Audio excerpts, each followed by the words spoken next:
Charlie Kirk had always been a huge supporter of Israel, but after October the 7th, and it took the IDF 6 hours to respond to the attack, and then after the attack, they found 40 bodies with IDF bullets in it, he began to change his tune, and slowly it got worse and worse on Israel, which was his main support monetarily.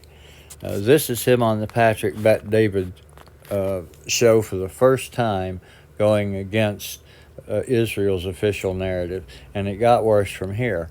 And that is why he's not alive today.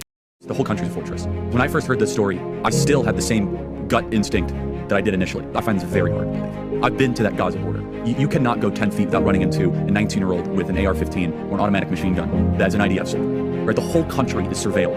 And so let me just kind of go through this. We don't talk about Israeli politics very often, and most Americans don't know this. The last 9 months, Israel is on the brink of civil war. It's not an exaggeration. This judicial stuff, there were hundreds of thousands of Israelis taking to the streets because Bibi Netanyahu was basically redefining the Israeli constitution. That's not an exaggeration, right? He said the judicial branch has too much power. There were protests planned this week against Netanyahu, where they anticipated tens of thousands of people to take to the streets. That's all gone, Patrick. Netanyahu now has an emergency government and a mandate to lead. I'm not willing to go so far as saying that Netanyahu knew or there was intelligence here, but I think some questions need to be asked. Was there a stand-down order? Was there a stand-down order? 6 hours? I don't believe it. Israel's the side of New Jersey. When I took a helicopter ride from Jerusalem to the Gaza border, it's 45 minutes. 6 hours. Bibi Netanyahu's confession.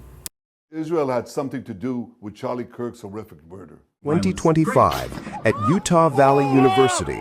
2025 at Utah. Also breaking right now, a big development in the murder of conservative activist Charlie Kirk. Law enforcement just releasing new video taken right after the shooting of the murder of conservative activist Charlie Kirk. DNA hits from the towel that was wrapped around the firearm and the DNA on the screwdriver are positively processed for the suspect in custody. Here the shoot is already up and running. Why don't they show us the shot? What does this remind me of? After 24 years, we've received 5 frames. Activist Charlie Kirk. Israel had something to do with Charlie Kirk's horrific murder. The FBI is putting an absurd amount of pressure right now on the authorities in Utah and also the rest of the government in Utah to come out and to say that the Charlie Kirk case is closed. Starting with the first Secretary of Defense, James Forstall, there is a long, long list of people Israel's killed.